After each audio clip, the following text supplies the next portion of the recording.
Anna Kepner Cruise Ship Mystery, Extended Script.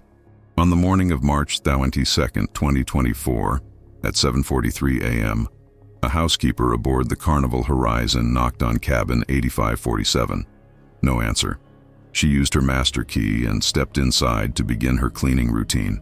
What she discovered would transform a luxury Caribbean cruise into an international murder investigation. Because hidden beneath the bed, wrapped in blankets and concealed under life jackets, was the body of 18-year-old Anna Kepner, and the person responsible was closer than anyone could have imagined. This is the story of Anna Kepner's final voyage, a case that exposes the dark reality of crimes committed in international waters, where jurisdiction becomes a legal maze, and justice must navigate through multiple countries, multiple laws, and multiple obstacles. Because when murder happens at sea, the rules change completely.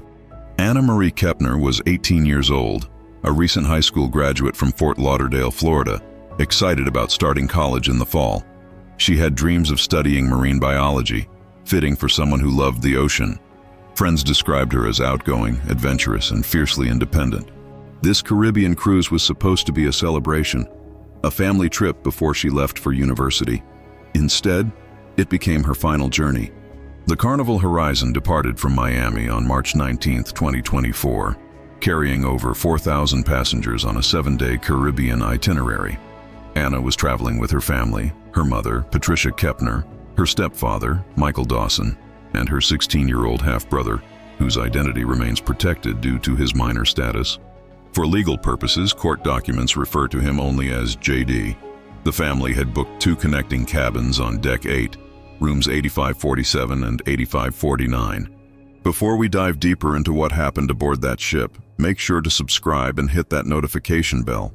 Here at True Crime Vault, we unlock cases that demand answers, especially those that fall into the complicated shadows of international law. New investigations every week. And if you think you know how cruise ship crimes are handled, the reality is far more complex than you imagine. The first 2 days of the cruise proceeded normally, according to passenger testimonies collected by investigators. The family was seen at various ship activities, the pool deck, dining rooms, evening shows, but fellow passengers would later report noticing tension within the family group. Multiple witnesses observed heated arguments between Anna and her half-brother JD, particularly on the evening of March 20th near the Lido Deck buffet. One passenger, Thomas Richardson from Atlanta, provided a statement to investigators describing what he witnessed that night. He was seated at an adjacent table when he heard raised voices. According to Richardson's testimony, Anna was telling JD to stop following her around and to give her some space. JD reportedly responded with silence, just staring at his half-sister with what Richardson described as an intensity that made me uncomfortable. Another witness, cruise staff member Maria Santos, who worked in the ship's theater, recalled seeing JD on multiple occasions carrying what appeared to be a folding knife attached to his belt. This detail would become crucial to the investigation. When Santos mentioned this to her supervisor, she was told that small pocket knives were technically permitted on cruise ships for passengers, though discouraged. No action was taken at the time. The ship's security protocols, while extensive, had gaps that would become apparent only after tragedy struck. The Carnival Horizon was equipped with over 3,000 security cameras throughout the vessel, monitoring public areas, corridors, elevator banks, and deck spaces. However, individual cabin interiors were not monitored for privacy reasons. This meant that whatever happened inside cabin 8547 would leave no video record, only physical evidence and witness testimony to piece together the truth. On March 21st, the ship docked at Grand Cayman. The Kepner family went ashore together for excursions. They visited Stingray City and spent time at 7 Mile Beach. Photographs from that day, later obtained by investigators, show the family appearing relaxed and happy. Anna is smiling in several photos, wearing a turquoise sundress, her blonde hair pulled back in a ponytail. JD appears in some photos but is noticeably distant from the group, often standing apart. Tour guide Marcus Williams, who led the Stingray City excursion, recalled the Kepner family in his statement to investigators. He noted that Anna was enthusiastic and engaged, asking questions about marine life and conservation efforts. JD, by contrast, remained quiet and separate, declining to participate in the Stingray interaction. Williams remembered Patricia trying to encourage her son to join the group, But JD refused, standing on the beach alone while the others waded into the shallow water. The family returned to the ship at 5:30 p.m. as the vessel prepared to depart Grand Cayman waters. The ship's manifest system logged all passengers back aboard by 6 p.m., and the Carnival Horizon set sail for its next destination, Cozumel, Mexico. But Anna Kepner would never see Cozumel, because sometime in the next 12 hours her life would end in cabin 8547. According to statements given to ship security and later to FBI investigators, the family had dinner together in the main dining room at 7:30 p.m. on March 21st. They were seated at table 42, a 6-person table they shared with another couple from Canada. The Canadian couple, David and Susan Chen, told investigators that Anna seemed quiet during dinner, not eating much of her meal. Susan Chen recalled that Anna had ordered the grilled salmon but barely touched it. When Susan asked if everything was okay, Anna smiled politely and said she was just feeling a bit seasick, even though the waters were calm that evening. David Chen noticed that JD spent most of the dinner on his phone, occasionally glancing up at Anna. At one point, David observed JD taking a photograph in Anna's direction, which he found odd given the family setting. Approximately 40 minutes into dinner, at 8:10 p.m. according to dining room timestamps, Anna told her mother she wasn't feeling well. She complained of a headache and nausea, possibly seasickness despite the calm waters. Patricia Kepner asked if Anna wanted her to come back to the cabin with her, but Anna insisted she just needed to lie down. She would be fine. She left the dining room alone, heading back to cabin 8547. What happened next is where the timeline becomes critical, and where conflicting accounts begin to emerge. According to Patricia and Michael's initial statements to ship security, they remained at dinner until approximately 9:01 p.m. JD, however, left the table shortly after Anna did, around 8:15 p.m. When asked where he was going, JD told his mother he wanted to go to the arcade on deck 5.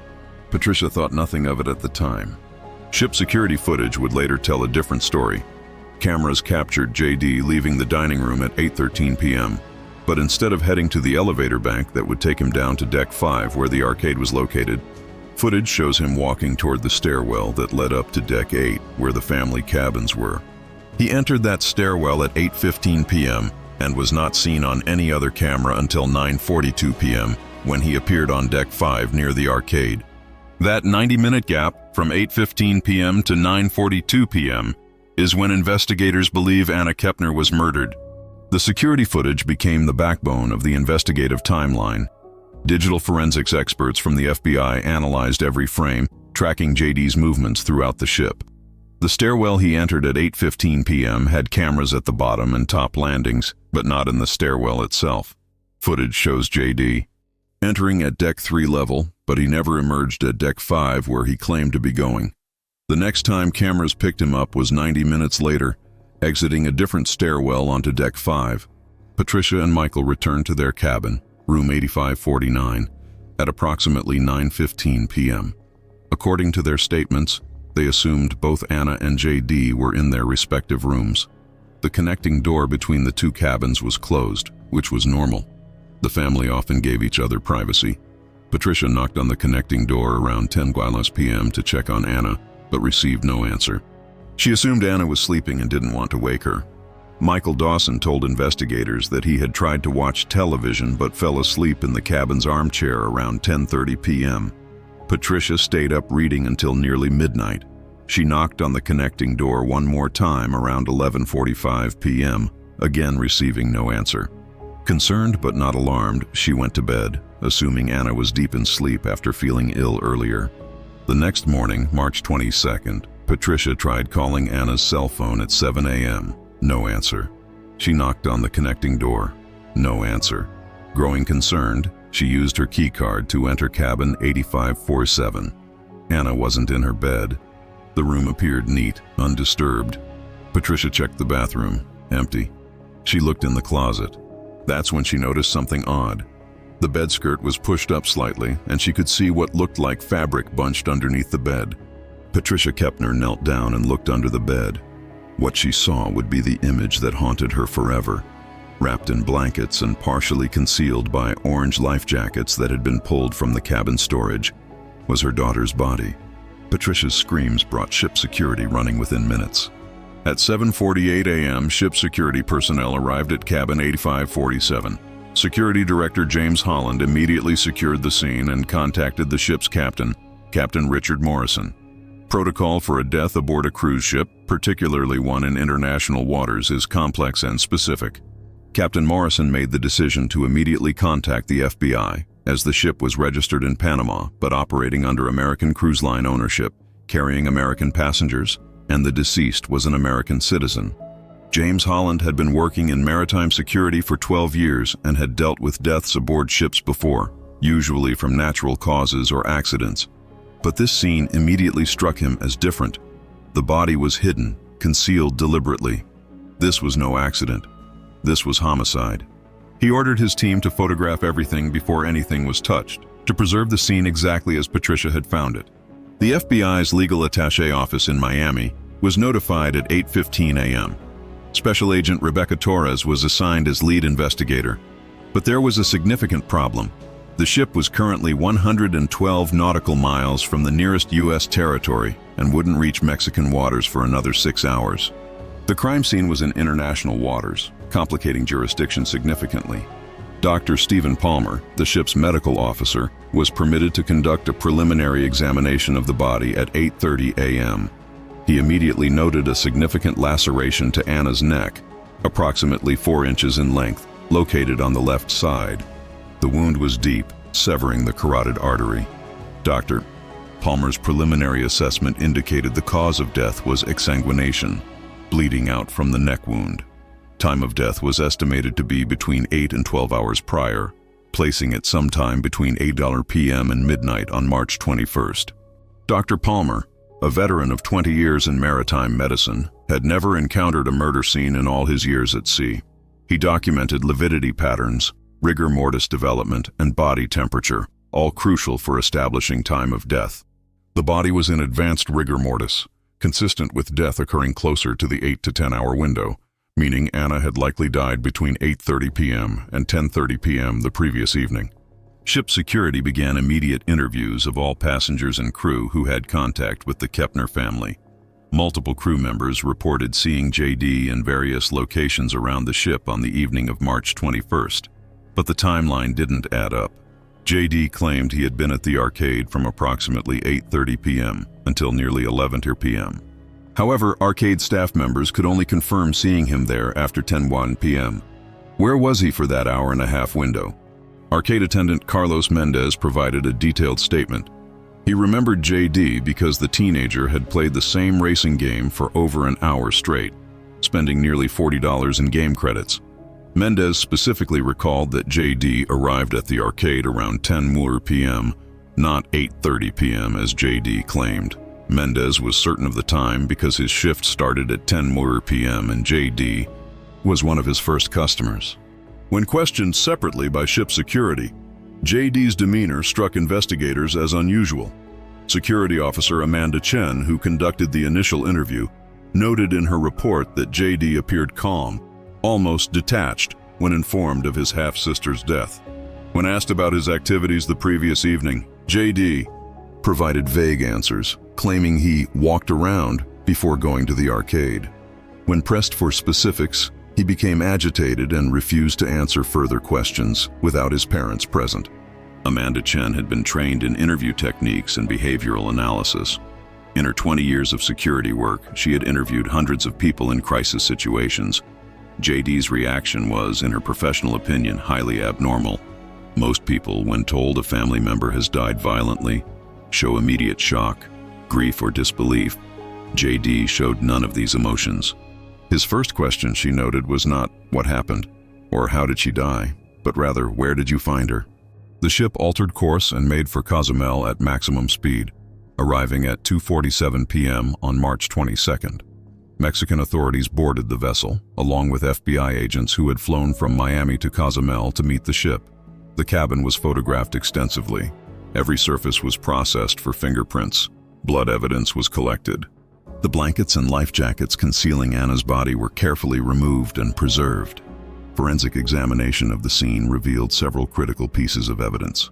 First, there was no sign of forced entry into cabin 8547.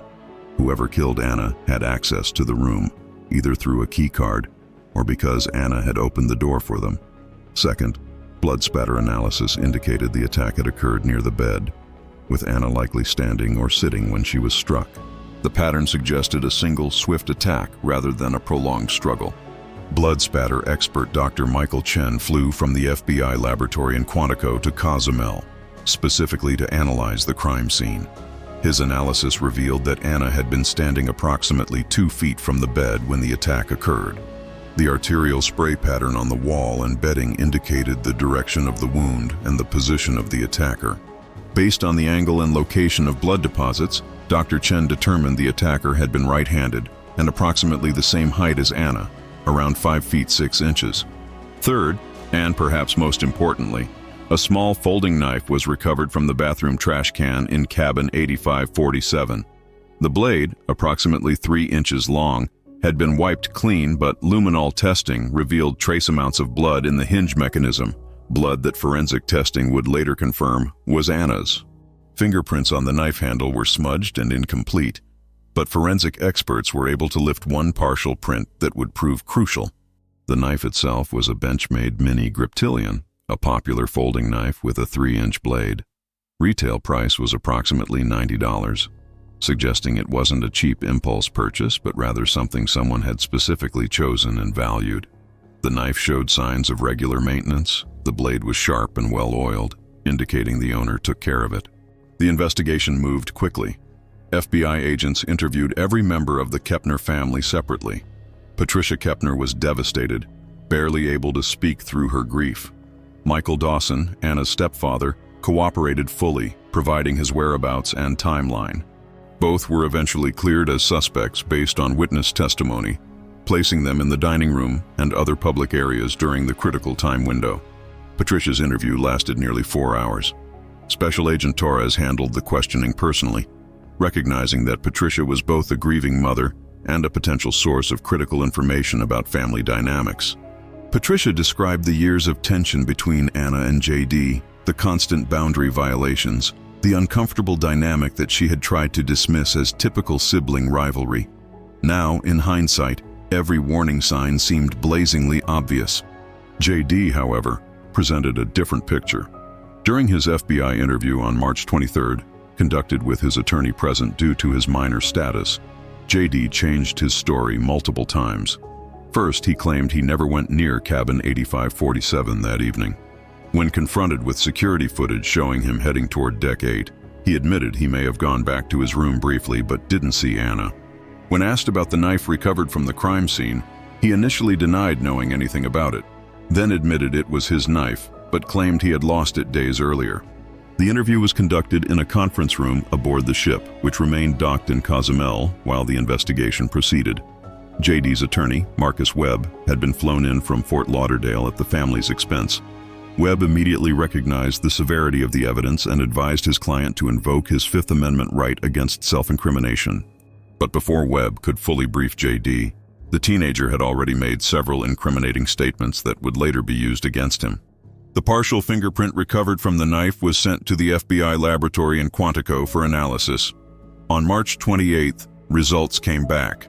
The print matched JD's left index finger. When presented with this evidence, JD's attorney requested a halt to all questioning. The 16-year-old was not formally arrested at that time due to his minor status and the complex jurisdictional issues, but he was not permitted to leave the custody of Mexican authorities pending further investigation. Fingerprint analysis had advanced significantly in recent years, and the FBI's integrated automated fingerprint identification system could match even partial prints with high accuracy. The print recovered from the knife showed 12 points of comparison with JD's known fingerprints, well above the 8 to 12 points typically required for courtroom admissibility.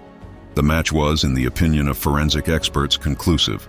As investigators dug deeper into the family dynamics, a disturbing picture emerged. Court documents from Florida Family Court, obtained through subpoena, revealed a history of conflict between Anna and JD. Patricia Kepner had filed multiple reports with school counselors about JD's behavior toward his half-sister, describing it as obsessive and concerning. In one report from January 2024, Patricia noted that JD had been caught going through Anna's belongings and had become angry when confronted. The family court records painted a picture of a blended family struggling with dysfunction. Patricia had divorced JD's biological father, Robert Dawson, when JD was 8 years old, citing domestic violence and substance abuse. She had married Michael Dawson 2 years later, bringing Anna from her first marriage into the household. JD had never accepted the blended family arrangement, particularly resenting Anna's close relationship with their mother. School records from JD's high school in Fort Lauderdale indicated behavioral issues. He had been suspended twice in the previous year, once for bringing a knife to school, the same folding knife that would later be found in cabin 8547, and once for an altercation with another student.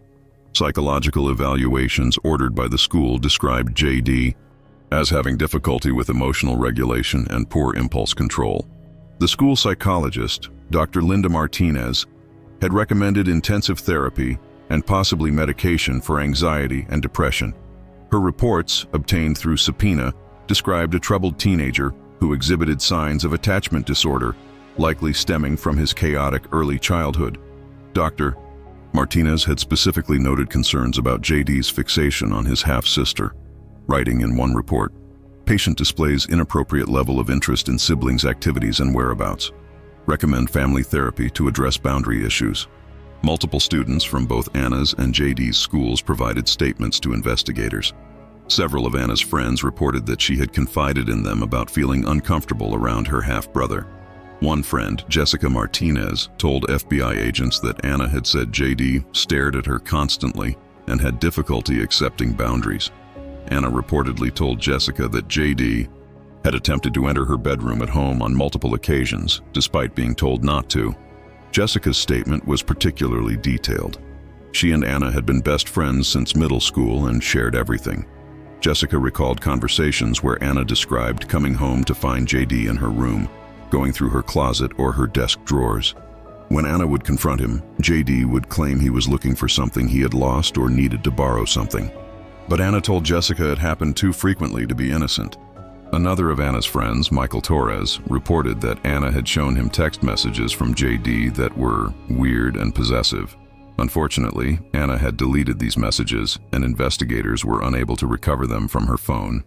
Torres described messages where JD questioned who Anna was spending time with, expressed jealousy about her friendships, and made comments about not wanting her to leave for college.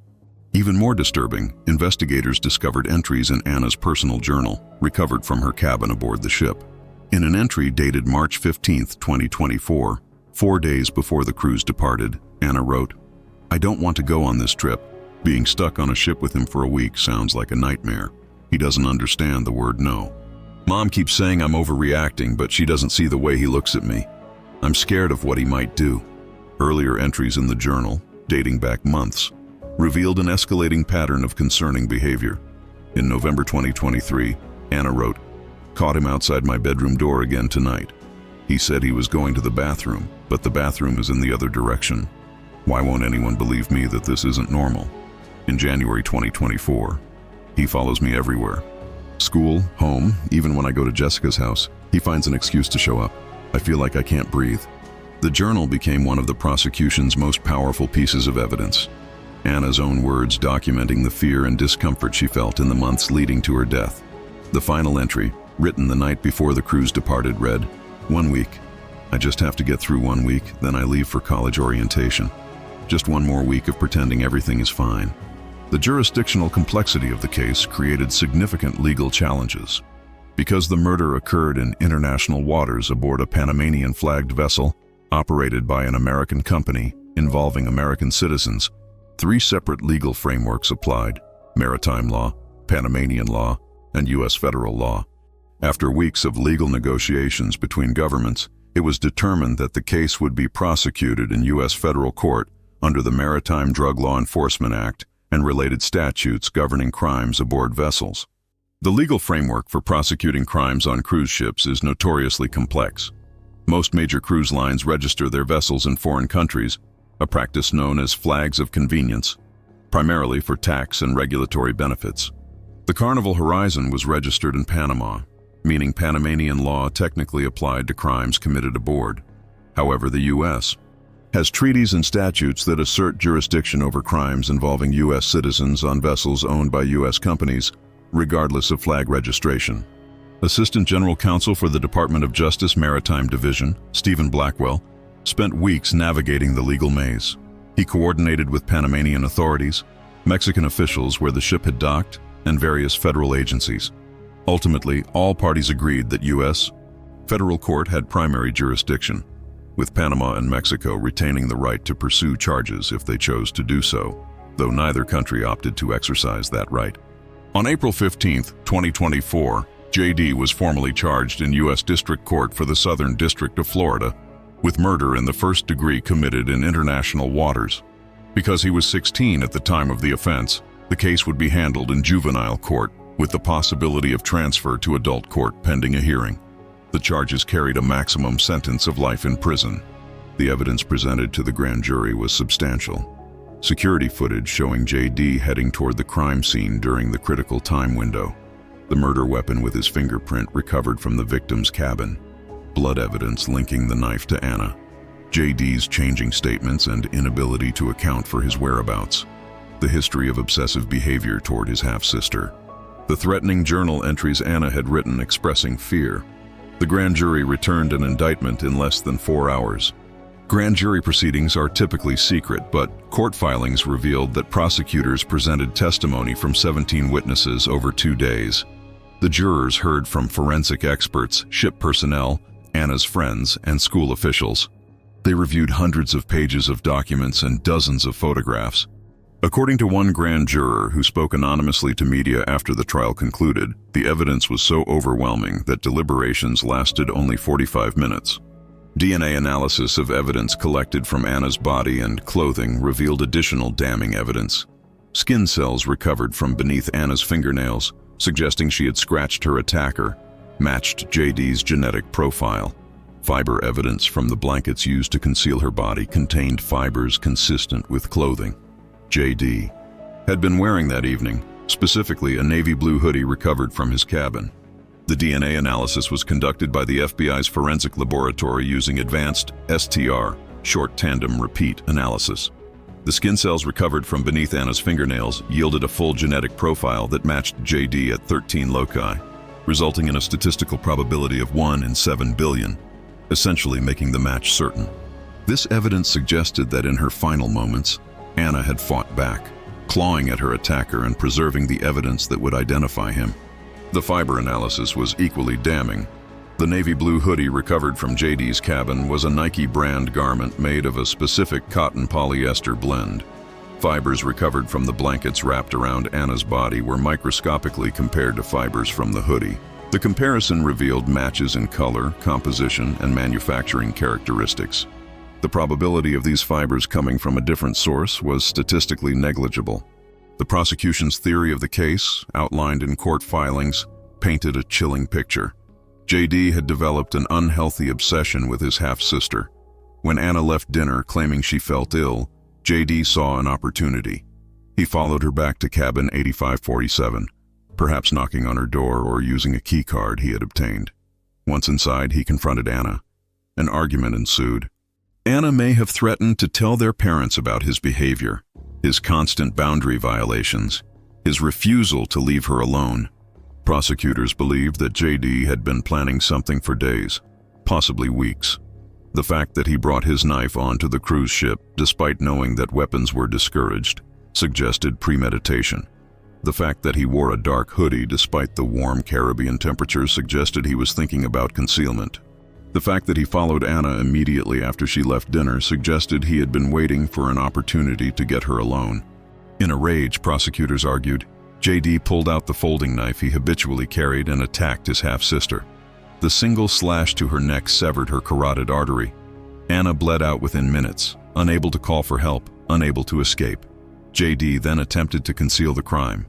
He wrapped her body in blankets, pushed it under the bed, and covered it with life jackets to hide it from anyone who might enter the room. He disposed of the knife in the bathroom trash, wiping it clean but missing the blood in the hinge. He then left the cabin, returned to public areas of the ship, and attempted to establish an alibi. The medical examiner's report supported this theory. Dr. Palmer had documented defensive wounds on Anna's hands, consistent with her trying to ward off an attack. The laceration to her neck showed characteristics of a cutting motion from right to left, consistent with a right-handed attacker facing her. The depth and angle of the wound indicated significant force, suggesting rage rather than a hesitant or accidental strike. The defense, led by attorney Sarah Patterson, argued that the evidence was circumstantial. Yes, it was JD's knife, but he had reported it missing. Yes, his DNA was present, but he shared living spaces with Anna, and transfer DNA could explain its presence. The fingerprint was partial and could have been placed on the knife at any time, not necessarily during the attack. The defense suggested alternative theories, including the possibility of an unknown assailant gaining access to the cabin. Sarah Patterson was a veteran criminal defense attorney with 23 years of experience, including 7 capital murder cases. She knew the evidence against her client was strong, perhaps insurmountable, but her job was to create reasonable doubt wherever possible. She argued that the ship's security was lax, that thousands of people had access to the deck where the cabin was located, and that the focus on JD had prevented investigators from seriously considering other suspects. The defense hired its own forensic experts to challenge the prosecution's evidence. Dr. William Stanford, a forensic pathologist, reviewed Dr. Palmer's findings and suggested that the time of death window was wider than prosecutors claimed, potentially placing the murder outside the time frame when JD was unaccounted for. However, Dr. Stanford's analysis was based solely on written reports, as he had not examined the body directly, weakening his credibility. But the prosecution had an ace. They found additional security footage that the defense couldn't explain away. Cameras near the elevator bank on Deck 8 captured JD leaving the area at 9:38 p.m. on March 21st, emerging from the corridor where cabin 8547 was located. He was wearing the navy blue hoodie. His hands appeared to be in his pockets. He walked quickly, head down, directly to the stairwell leading to the lower decks. 4 minutes later, at 9:42 p.m., he appeared on Deck 5 near the arcade, exactly matching the timeline of when crew members first saw him there. The security footage was digitally time-stamped and verified by the ship's security system. FBI digital forensics experts examined the footage frame by frame, confirming it had not been altered or manipulated. The images clearly showed JD's face, his distinctive hoodie, and even the bulge in his pocket where prosecutors argued he had concealed the knife after the attack. The 4-minute gap between leaving Deck 8 and arriving at Deck 5 was consistent with the time needed to descend 3 decks via the stairwell and compose himself before appearing in public. Further analysis of the security footage revealed additional details. In the footage from 9:38 p.m., JD's hoodie appeared to have dark staining on the front, visible even in the lower quality security camera image. Forensic image enhancement confirmed the presence of what appeared to be liquid staining. Prosecutors argued this was Anna's blood, transferred to JD's clothing during the attack. A transfer hearing was held in August 2024 to determine whether JD should be tried as an adult. Judge Martin Goldstein presided. After reviewing the evidence, the severity of the crime, JD's prior behavioral history, and psychological evaluations, Judge Goldstein ruled that JD would be tried as an adult. The decision meant he could face life in prison if convicted. The transfer hearing lasted 3 days. Judge Goldstein heard testimony from psychologists, social workers, and juvenile justice experts. Dr. Amanda Richardson, a forensic psychologist specializing in juvenile offenders, evaluated JD extensively and testified that while he was chronologically 16, his emotional and psychological maturity was closer to that of an adult. She noted his capacity for planning, deception, and lack of remorse as indicators that he understood the nature and consequences of his actions. The defense presented its own expert, Dr. James Wilson, who argued that JD's troubled childhood and diagnosed mental health conditions made him more appropriate for juvenile court, where rehabilitation rather than punishment was the focus. Dr. Wilson testified that JD suffered from attachment disorder, anxiety, and depression, all stemming from early childhood trauma and his father's abuse. These conditions, Dr. Wilson argued, impaired JD's judgment and impulse control. Judge Goldstein's ruling was thorough and detailed. In a 20-page written decision, he outlined his reasoning. The crime was exceptionally serious, involving premeditation, violence, and efforts to conceal the evidence. JD's prior behavioral problems, including the weapons violation at school, demonstrated a pattern of concerning conduct. The psychological evaluations, while showing some mental health issues, did not indicate impairment severe enough to excuse or significantly mitigate his actions. Most importantly, the judge found that the juvenile justice system, which would release JD at age 21, was inadequate given the severity of the offense. The trial began on October 7, 2024, in Miami Federal Court. The prosecution called 42 witnesses over 3 weeks. Ship personnel testified about JD's whereabouts and behavior. Forensic experts explained the blood evidence, the DNA matches, the fingerprint analysis. Anna's friends tearfully recounted her fears about her half-brother. Patricia Kepner took the stand and described the nightmare of finding her daughter's body, of realizing the person responsible was her own son. The trial was held in the federal courthouse in downtown Miami, presided over by Judge Catherine Morrison. The courtroom was packed daily with media, legal observers, and members of the public who had followed the case since Anna's death made national headlines. Security was tight with metal detectors and additional marshals stationed throughout the building. Opening statements set the tone for the trial. Lead prosecutor Assistant U.S. Attorney Jennifer Martinez delivered a powerful 40-minute opening, outlining the evidence and describing Anna as a vibrant young woman whose life was stolen by someone she should have been able to trust. She told the jury that the evidence would prove beyond any reasonable doubt that JD had planned, executed, and attempted to conceal the murder of his half-sister. Defense attorney Sarah Patterson's opening statement lasted 25 minutes and focused on reasonable doubt. She acknowledged that a terrible crime had occurred, but argued that the prosecution had tunnel vision, focusing exclusively on JD while ignoring other possibilities. She urged the jury to carefully examine each piece of evidence and not to rush to judgment based on emotion or circumstantial connections. The prosecution's witnesses painted a comprehensive picture of the crime. Security Director James Holland testified about discovering the crime scene and the immediate steps taken to preserve evidence. He walked the jury through deck plans and security camera footage, showing JD's movements throughout the ship on the night of the murder. Dr. Stephen Palmer, the ship's medical officer, testified about his preliminary examination of Anna's body and his determination of cause of death. He described the severity of the neck wound and explained how such an injury would cause death within minutes. Cross-examination by the defense attempted to create doubt about the exact time of death, but Dr. Palmer remained firm in his professional assessment. FBI Special Agent Rebecca Torres testified for 2 days about the investigation. She described the complexity of investigating a crime in international waters, the coordination with multiple law enforcement agencies, and the methodical collection and analysis of evidence. She explained how the investigation had focused on JD. After security footage and witness statements placed him near the crime scene during the critical time window, forensic experts provided detailed technical testimony. DNA analyst Dr. Sarah Chen explained the DNA evidence recovered from beneath Anna's fingernails and how it conclusively matched JD's genetic profile.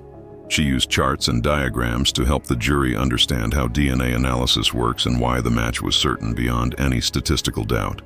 Fingerprint expert Robert Martinez testified about the partial print recovered from the knife handle. He explained the science of fingerprint analysis, the uniqueness of fingerprint patterns, and the 12 points of comparison that matched JD's known prints. Under cross-examination, he acknowledged that the print was partial, not complete, but maintained that 12 points of comparison exceeded the standard required for identification. Blood spatter expert Dr. Michael Chen presented perhaps the most dramatic testimony. Using photographs, diagrams, and even a scale model of cabin 8547, he reconstructed the attack for the jury. He showed how the blood evidence indicated Anna had been standing near the bed when she was attacked, how the arterial spray pattern revealed the direction and force of the wound, and how the absence of blood in certain areas suggested the body had been moved and concealed shortly after death. Fiber analysis expert Dr. Lisa Wong testified about the microscopic comparison between fibers from JD's hoodie and fibers recovered from the blankets. She explained how fibers could be identified by their composition, color, and manufacturing characteristics, and how the matches she found were statistically significant. The defense tried to argue that fiber transfers could occur innocently in a shared family environment, but Dr. Wong explained that the quantity and location of the fibers suggested direct contact, not casual transfer. The most emotional testimony came from Anna's friends and family. Jessica Martinez, Anna's best friend, cried throughout her testimony as she described Anna's fears about her half-brother. She read portions of text messages Anna had sent her, expressing discomfort and fear. The defense objected to some of this testimony as hearsay, but the judge allowed it under exceptions for statements of the victim's state of mind. Michael Torres testified about the text messages Anna had shown him from JD, describing them as controlling and obsessive. Although the actual messages had been deleted and could not be recovered, Torres's testimony about their content was admissible as it went to Anna's state of mind and the relationship dynamics between the siblings. Patricia Kepner's testimony was the most heart-wrenching moment of the trial. She described finding her daughter's body, a memory she said haunted her every waking moment. She cried as she recounted Anna's dreams of becoming a marine biologist, her kindness, her excitement about starting college. When asked about her relationship with JD, Patricia broke down completely, saying she blamed herself for not seeing the signs, for not protecting Anna when she needed it most. Under gentle cross-examination, Patricia acknowledged that she had never believed JD capable of violence. She admitted that she had dismissed Anna's concerns about her half-brother as typical sibling conflict. She said she had tried to create a harmonious blended family and had perhaps been willfully blind to the dysfunction beneath the surface. The defense called psychiatric experts who testified about JD's troubled childhood, his difficulty processing emotions, his diagnosis of oppositional defiant disorder. They argued that while JD may have killed his half-sister, it was not premeditated murder, but rather a crime of passion, a moment of uncontrolled rage that should result in a lesser charge of voluntary manslaughter. Dr. James Wilson, the defense's primary psychiatric expert, spent a day and a half on the stand. He described JD's traumatic early childhood, witnessing domestic violence between his biological parents, his father's substance abuse, and the instability of multiple family configurations.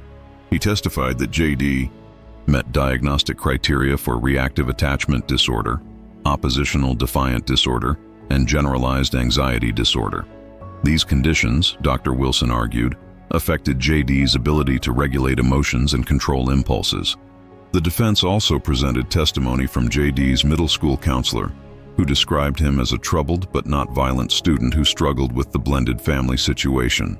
Character witnesses, including a former Little League coach and a neighbor, testified that JD had been a polite, quiet child who showed no signs of violence or aggression in his interactions with them. But the prosecution countered with evidence of premeditation. JD had brought the knife with him onto the ship. He had followed Anna to her cabin. He had concealed the body and attempted to hide the evidence. These were not the actions of someone in an uncontrolled rage, but of someone who knew exactly what he was doing and was trying to avoid consequences.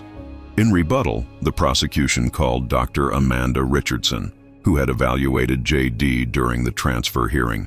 She testified that while JD had mental health issues, they did not rise to the level of impairment that would prevent him from forming intent or understanding the wrongfulness of his actions.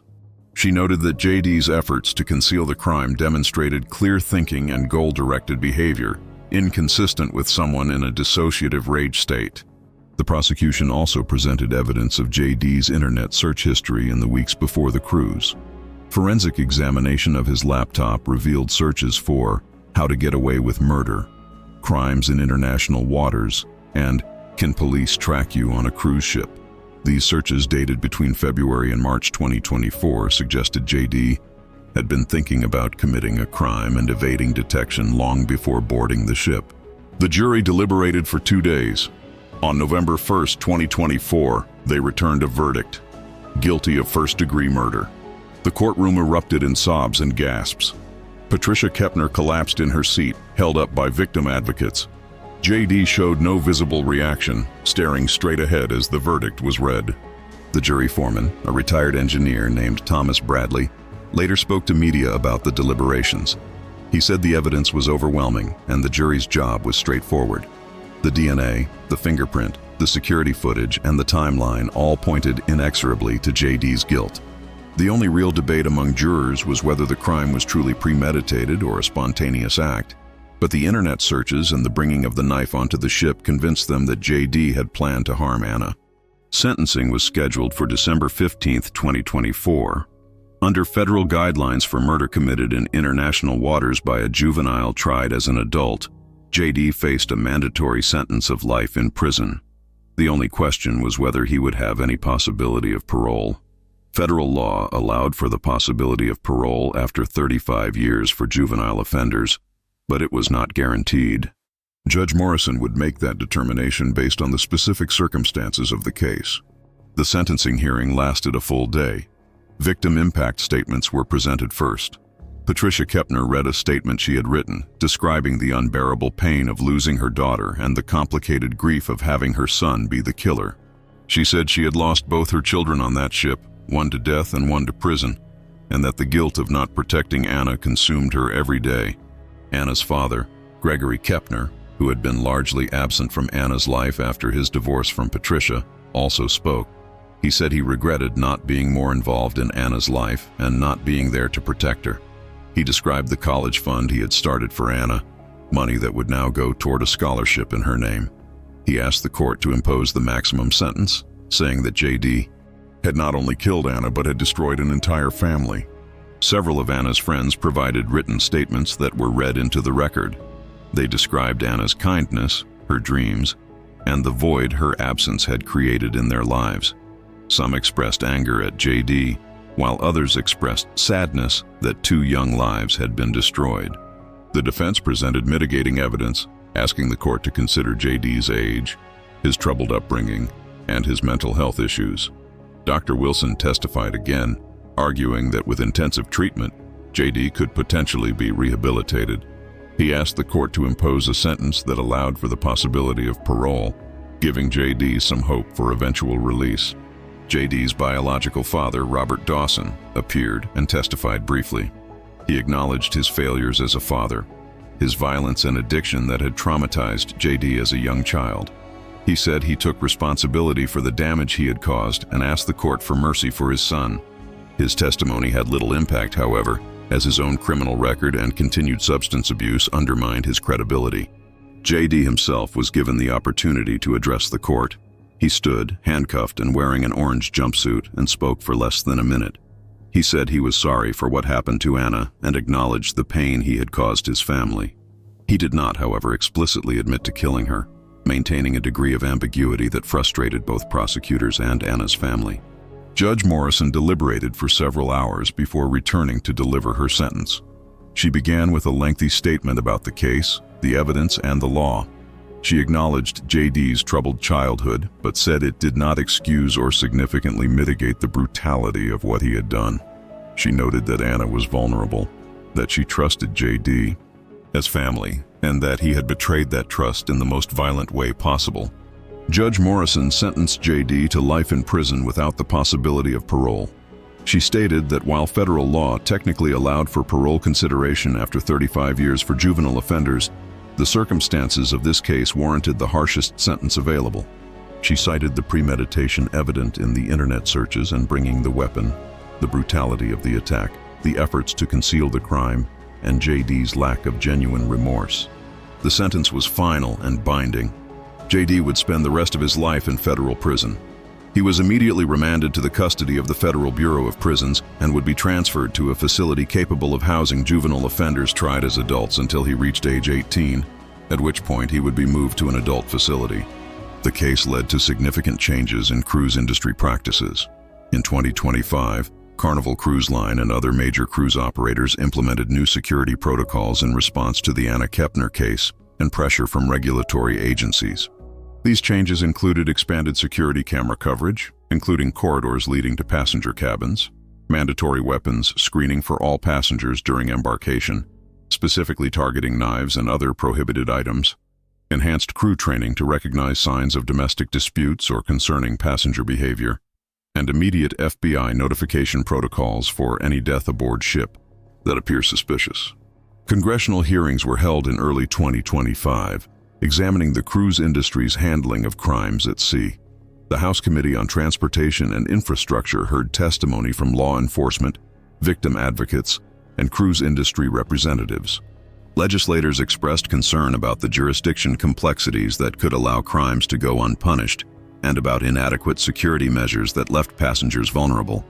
Representative Maria Sanchez of Florida introduced the Cruise Ship Safety and Security Act of 2025, which would mandate minimum security standards for cruise ships operating from U.S. ports, require immediate reporting of all crimes to the FBI regardless of jurisdiction, and create a public database of crimes committed aboard cruise ships.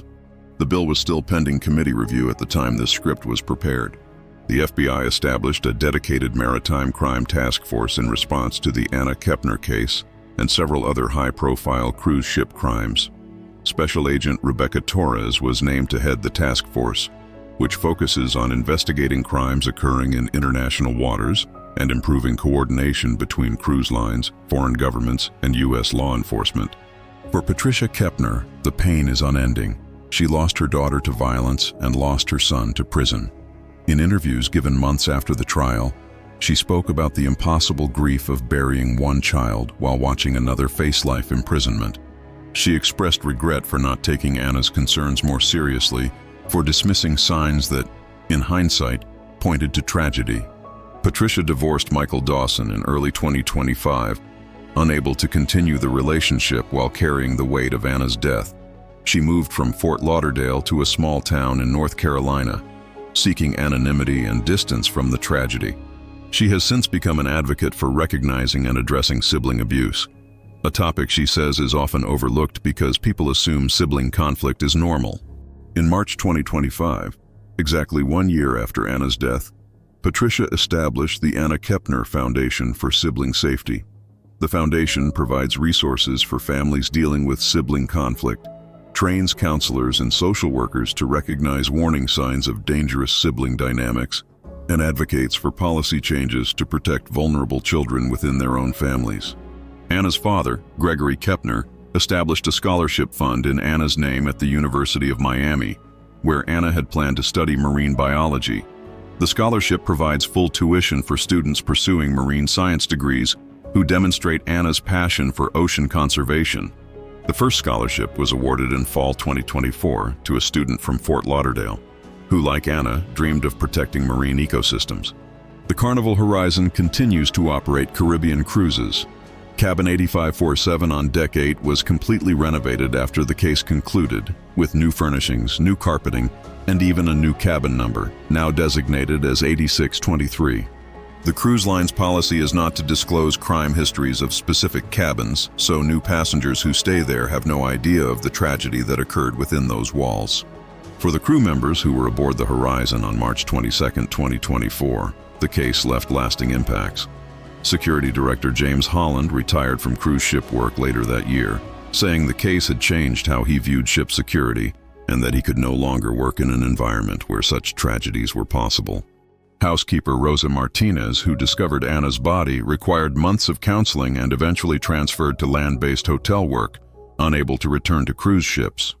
Dr. Stephen Palmer continues to serve as medical officer on cruise ships, but has become an outspoken advocate for improved emergency response protocols and better mental health resources for crew members who experience traumatic incidents. He has written articles for maritime medical journals about the psychological impact of discovering bodies and the need for better support systems.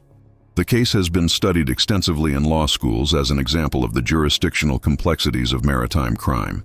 Harvard Law School, Georgetown University, and the University of Miami all developed case studies examining the legal issues raised by Anna's murder.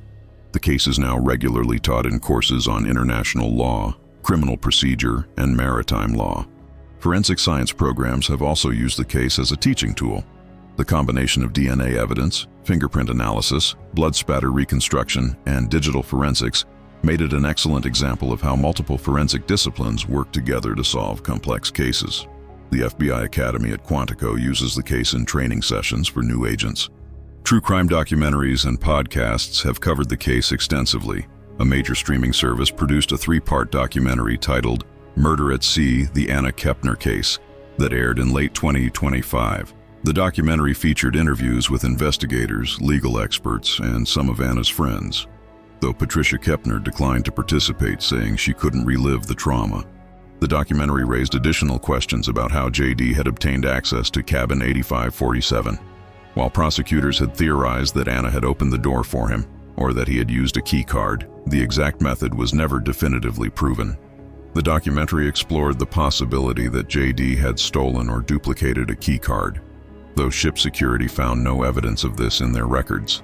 Some viewers and true crime followers have questioned whether the investigation was thorough enough, whether other suspects were adequately ruled out. These conspiracy theories suggest that the focus on JD may have caused investigators to overlook other possibilities. However, law enforcement and legal experts have consistently defended the investigation, pointing to the overwhelming physical evidence and the lack of any credible alternative theory. Today, as of January 2026, JD remains in federal custody at a facility in Pennsylvania that houses young adult offenders. He is now 17 years old and will be transferred to an adult federal penitentiary when he turns 18 later this year. He has not given any interviews and has had no contact with his mother or any family members since his conviction. Prison records indicate that JD is enrolled in educational programs and sees a psychologist regularly as part of his incarceration. He works in the prison library and has reportedly been a model inmate with no disciplinary infractions. Whether this represents genuine rehabilitation or simply adaptation to his circumstances remains unknown. Patricia Kepner has stated that she has not visited JD in prison and does not intend to. In a statement she released through her attorney, she said, "He is my son, and I will always carry that bond, but I cannot forgive what he did to Anna. I cannot sit across from him knowing he took my daughter's life. Perhaps one day, but not now. Not while the wound is still so raw." The question that haunts everyone who followed this case is whether Anna's death could have been prevented. Were there missed opportunities? The school's psychological evaluations identified concerning behaviors, but did not result in intensive intervention. Patricia's reports to counselors about JD's obsessive behavior toward Anna were documented but not escalated. Anna's own journal entries expressed fear, but she never reported feeling in imminent danger to authorities. Some advocates argue that the system failed Anna. Child Protective Services should have been involved when Anna reported JD entering her room repeatedly. Schools should have taken stronger action when JD brought a weapon to campus. The family court should have ordered more intensive therapy and monitoring. Each of these interventions might have changed the trajectory, might have prevented the trip, might have saved Anna's life. Others argue that hindsight is always clearer than foresight, that the signs seem obvious only after tragedy strikes. Sibling conflict is common and usually doesn't escalate to violence. Troubled teenagers often exhibit behavioral problems without committing murder. The challenge is identifying which situations are truly dangerous and which will resolve with time and appropriate support. The cruise industry has also faced scrutiny about whether better security could have prevented Anna's death. Should passengers be prohibited from bringing any knives aboard, even small pocket knives? Should there be more intensive screening to identify families in crisis? Should cabin corridors have more comprehensive camera coverage to monitor who enters and exits rooms? Each of these measures might have helped, but each also raises privacy concerns and practical implementation challenges. The case has sparked broader conversations about family violence and the assumption that home and family are inherently safe spaces. Statistics show that a significant percentage of violent crimes occur between family members, yet these crimes are often underreported and undertreated. Anna's case is a tragic reminder that sometimes the greatest danger comes from those closest to us. The maritime law implications continue to evolve. The Anna Kepner case has been cited in multiple court decisions and legislative debates about jurisdiction over crimes in international waters. Legal scholars argue that the current patchwork of laws and treaties is inadequate for addressing modern cruise ship crime, and that comprehensive international agreements are needed. Some countries have begun to re-examine their cruise ship regulations in light of cases like Anna's. The European Union proposed new directives in late 2025 that would standardize security requirements for cruise ships operating in EU waters and create clearer jurisdiction rules for crimes committed aboard ships flagged in EU nations. The Cruise Lines International Association, the industry's trade group, has been proactive in implementing voluntary standards that exceed current legal requirements. They argue that improving passenger safety is not only ethically right but also good business, as high-profile crimes damage the industry's reputation and deter potential customers.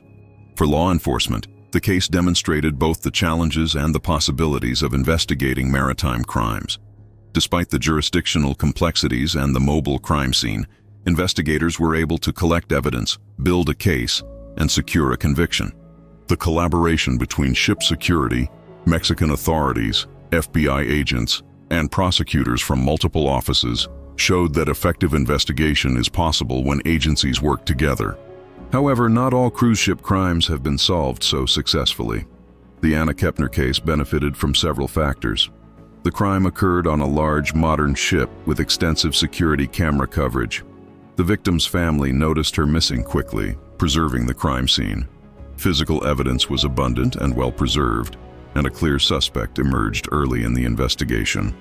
In cases lacking these advantages, justice has been harder to achieve. The psychological impact on other cruise passengers who were aboard the Carnival Horizon during Anna's murder has been documented in follow-up research.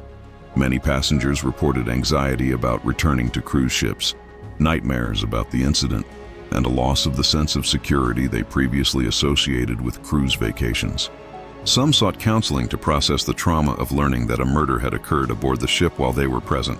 Carnival Cruise Line offered counseling services and partial refunds to passengers on that voyage, attempting to mitigate the psychological impact and maintain customer relationships. However, several passengers filed lawsuits claiming emotional distress, arguing that the cruise line's security failures had exposed them to danger. These lawsuits were settled out of court for undisclosed amounts. The case also raised questions about how cruise lines communicate with passengers during investigations. Many passengers aboard the Horizon felt they were kept in the dark about what was happening, learning details from news reports rather than from the cruise line. Industry experts have since recommended more transparent communication protocols that balance the need for passenger information with the integrity of ongoing investigations. For Anna's extended family and friends, the ripples of her death continue to spread. Her grandmother, Patricia's mother, died of a heart attack 6 months after Anna's murder, a death the family attributes to the stress and grief of the tragedy. Cousins, aunts, uncles, and family friends all struggle with the dual loss of Anna and the incarceration of JD. Anna's friends at her high school organized memorials and established a tradition of releasing biodegradable lanterns over the ocean each year on the anniversary of her death. The school also created the Anna Kepner Award for Marine Science, given annually to the senior who best embodies Anna's passion for ocean conservation. The true crime community has extensively analyzed and debated the case, with some users on forums and social media platforms conducting their own investigations and proposing alternative theories. While most of these theories have been debunked by law enforcement, the ongoing public interest keeps Anna's case in the spotlight and continues to raise awareness about cruise ship safety. Looking forward, the Anna Kepner case will likely influence maritime law, cruise industry practices, and family violence awareness for years to come. It serves as a tragic reminder that evil can lurk in unexpected places, that family bonds can be twisted into weapons, and that the search for justice sometimes requires navigating complex legal waters. For those who knew and loved Anna Kepner, no amount of justice can truly compensate for her loss. She was a bright, ambitious young woman with her whole life ahead of her. She loved the ocean and dreamed of protecting it. She was kind to her friends and excited about her future. And in one violent act, all of that was stolen from her. If this case has affected you, make sure to subscribe to True Crime Vault for more in-depth investigations into cases that demand justice and remembrance. Hit that like button and share your thoughts in the comments below. And remember, these aren't just stories. These are real people, real tragedies, and real families still seeking answers and healing. What do you think about the unique challenges of investigating crimes in international waters? Should cruise lines have more stringent security measures? Should there be better screening for weapons and dangerous individuals before boarding? How can we better recognize and intervene in dangerous sibling relationships before they escalate to violence? Let me know your thoughts in the comments section. This case reminds us that safety and security are never guaranteed, even in places designed for relaxation and enjoyment. It reminds us to take warning signs seriously, to listen when people express fear or discomfort, and to act before tragedy strikes rather than mourning after. Anna Kepner deserved so much more than the life she got. She deserved to pursue her dreams, to study marine biology, to explore the oceans she loved, to grow old and live fully. Instead, she got 18 years, cut short by someone who should have protected her. Until next time, this is True Crime Vault, unlocking the cases that deserve to be remembered. Rest in peace, Anna Kepner. Your story will not be forgotten.